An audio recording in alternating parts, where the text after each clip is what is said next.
G'day, I'm Sarah, 34 years old, living in a big Queenslander house on the outskirts of Brisbane with my husband Mark, our two little tackers, Riley who's 6 and Harper who's 4, and, until very recently, my monster-in-law Gloria. 8 years we've been hitched, Mark and me. We met at a mate's barbecue down the Gold Coast, both of us sunburnt and half-pissed on Tooheys New, laughing over burnt snags. He's a sparky by trade, always out on job sites from crack of dawn till the sun's gone down, coming home knackered but still finding time to kick the footy with the kids in the backyard. I work part-time as an admin at a real estate office in the city, enough to keep my brain ticking without missing school pickups. Life was pretty ripper, or so I thought. We've got the pool out back, the barbie on the deck, weekends at the beach or up at the sunny coast with the caravan. Money's never been swimming around, but we get by. Mark pulls good overtime, and I'm careful with the budget. That's why, when Gloria's husband, Mark's dad, passed away 2 years ago from a sudden heart attack, I didn't hesitate to suggest she move in with us. The poor old girl was rattling around in that big empty house in Ipswich, pension barely covering the rates. Mark was gutted about his dad and didn't want his mum on her own. Family looks after family, he said. So we turned the downstairs rumpus into a granny flat for her, own bathroom, little kitchenette, the works. Cost us a packet, but fair go, she's his mum. To make things easier, I added Gloria as a supplementary cardholder on our joint credit card. It was meant for emergencies, groceries, maybe a bit of petrol or her meds. She was always carrying on about how tight things were on the pension, how she couldn't afford little treats anymore. I felt sorry for her, honestly. Thought it'd stop the constant whinging and keep the peace. Just use it for essentials, yeah. I told her when I handed over the card. She gave me a big hug, teary-eyed, reckoning I was the best daughter-in-law a woman could ask for. Little did I know. At first, everything seemed sweet. The extra charges were small, Coles, Woolies, the chemist. No worries. Then, over the last few months, the statement started blowing out like a southerly buster. Hundreds turning into thousands. Designer boutiques in the city, jewelry stores in Queen Street Mall, day spas I'd only ever dreamed of visiting. I'd ask her about it casually over a cuppa, and she'd brush it off. Oh love, just treating myself a bit, you know how depressing it gets sitting here all day. Or, I bought a few nice things for the grandkids. But the kids weren't getting any of it, no new clothes, no toys. I started feeling uneasy, like something was off, but I didn't want to kick up a stink. Mark was stressed with work, the kids were full on, and the last thing I needed was Gloria chucking a sad and making the house miserable. I kept telling myself she deserved a bit of joy after losing her husband. Maybe she was finally living a little. Maybe I was just being paranoid. But deep down, a little voice was whispering that something wasn't right. Bloody oath, that little voice was about to be proven dead set correct, and in the worst possible way. One arvo, the kids are finally down for their nap, Riley fighting it like always, Harper out like a light the second her head hits the pillow. I'm on the couch with a cold cuppa gone lukewarm, scrolling through the banking app just to check the balance before I do the online grocery order. That's when I spot it properly. The credit card statement for the last 3 months looks like a bloody celebrity's expense sheet. Charges from places I've never even walked past. Zimmerman in the city, Tiffany's on Edward Street, some flash lingerie boutique called Honey Burdette in Pacific Fair. Over $6 grand in total. My stomach flips. Gloria's pension wouldn't cover a tenth of that. I start digging deeper, tapping on each transaction. Date, time, merchant name. A pattern jumps out quick smart. Most of these big splurges happen on Fridays or Saturdays, always in the afternoon, and a lot of them down the Gold Coast. Surfers Paradise, Broadbeach, Robina. Not exactly Gloria's usual stomping ground. She's 72, arthritis in both knees, reckons the drive to Indooroopilly shopping centre is too far these days. Yet here she is, apparently gallivanting around the glitter strip like she's 25 again. I switch to Facebook on my phone. Yeah, I know, but the old girl loves posting her adventures. Her profile's public because she never worked out the privacy settings.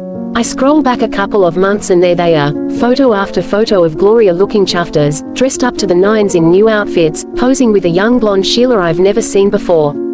Designer bags dangling off both their arms, cocktails in hand, big cheesy grins in front of fancy shop windows. Captions like, "Girls day out with my new bestie Chloe.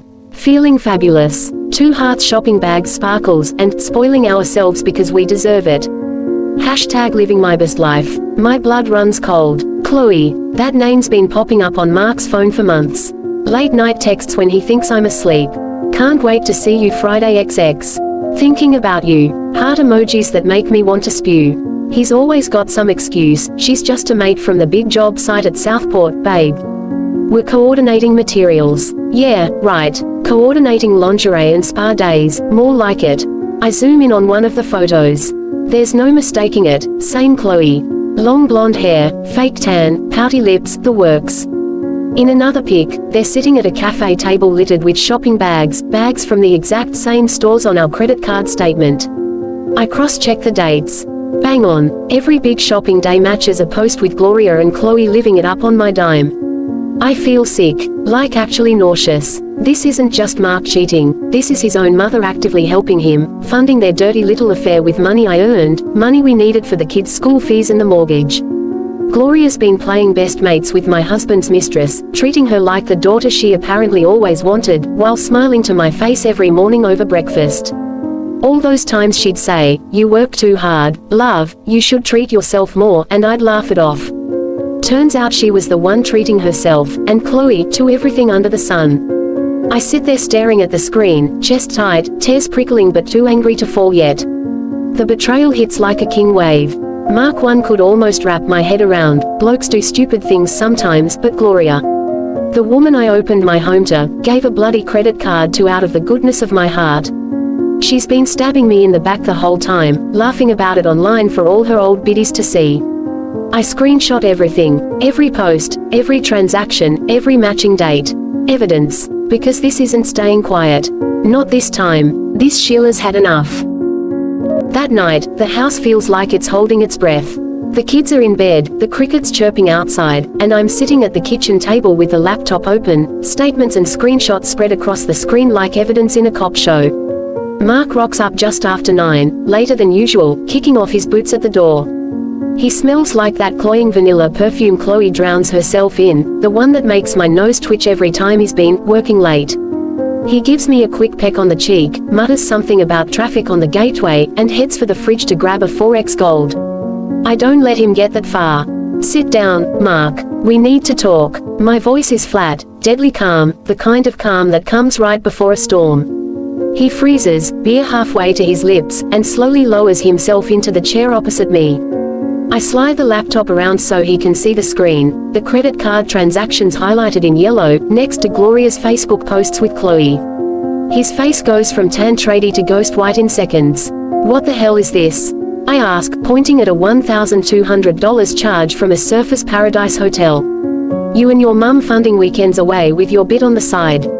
He stammers, eyes darting everywhere but me. Babe, it's not what you think. Chloe needed help with some stuff, and mum just... Your mum just what? Decided to play fairy godmother to your mistress with my money. I cut him off, voice rising now. She's been taking Chloe shopping, buying her lingerie, jewelry, spa days, all on the card I gave her out of the kindness of my bloody heart. Right on cue, my phone starts buzzing like a blowie in a bottle. Gloria. I put it on speaker and answer. She launches straight in, no hello, no nothing. Sarah, what's this nonsense Mark's telling me? You're accusing me of stealing. After everything I've done for this family. Everything you've done. I laugh, but there's no humor in it. Like helping your son cheat on me. Like spending $6,000 on his girlfriend while I'm scraping to pay the kids' swimming lessons. She goes off like a frog in a sock. That girl's been good to me. Takes me out, listens to me, treats me like I matter. Unlike some people who just shove me downstairs and forget I exist. I'm ropeable now, shaking with anger. You live in our house rent-free, eat our food, and this is how you repay us. By bankrolling Mark's affair. Mark's trying to shush her, waving his hands like he can make this all disappear. Mum, hang up, we'll sort it. But I'm already done listening. While they're both carrying on, her screeching down the line, him sprouting more furfies about how it's not a big deal, and just a few outings, I open the banking app on my phone. My hands are steady, surprisingly. I go into the credit card settings, find Gloria's supplementary card, and hit cancel card. Confirmation pops up, card deactivated effective immediately. I hold the phone up so they can both see. There, I say, voice like ice. No more free rides on my dime, you treacherous old bat. Gloria lets out a shriek that could shatter glass. You ungrateful little bitch. After I raised a son who provides for you. I'll tell everyone what a stingy cow you are. The whole family will hear about this. Go ahead, I fire back. I've got receipts. Literally, every single one of you can see exactly where that money went. Mark's pleading now, Sir, come on, don't do this. Mum's got nothing without that card. She's got her pension, I snap. Same as every other 72-year-old in Australia. She'll be right. Gloria's still ranting when I hang up on her. The silence that follows is deafening. Mark stares at me like he doesn't recognize me. Maybe he doesn't, because the old Sarah, the one who kept the peace, who bit her tongue, who put everyone else first, she's gone. In her place is a woman who's finally had a gutful. I stand up, look him dead in the eye. You've got two choices, mate. Pack a bag and go to Chloe's tonight, or sleep on the couch until you sort your shit out. But either way, this ends now.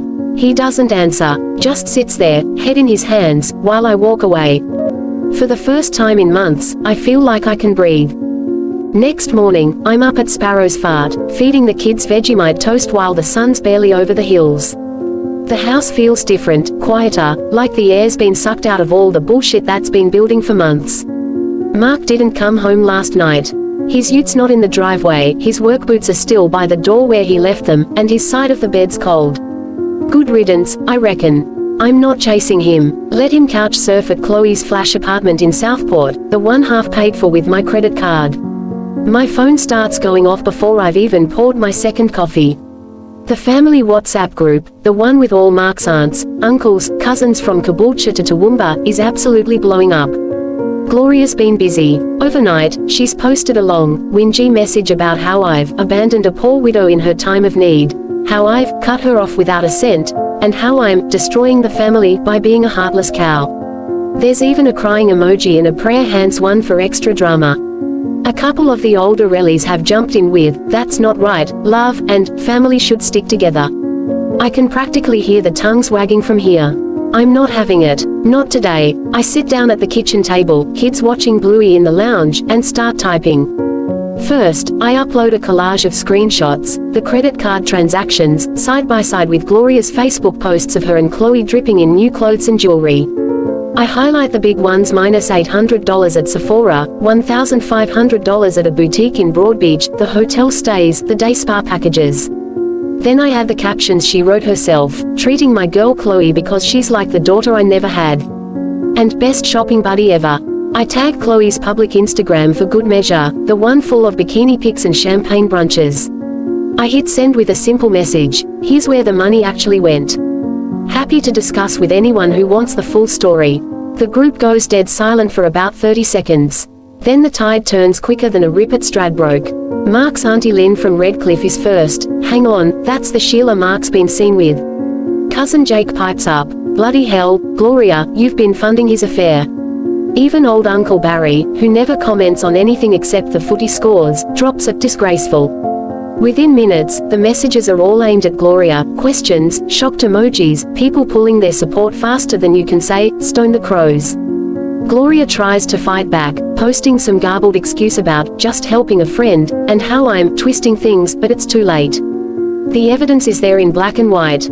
By lunchtime, half the family's unfriended her on Facebook, and the group chat's gone quiet except for a few private messages to me saying, "We're on your side, love." That's low, even for Gloria. Out in the real world, Karma's working overtime. Gloria rocks up to Coles for her weekly shop, card declined at the checkout.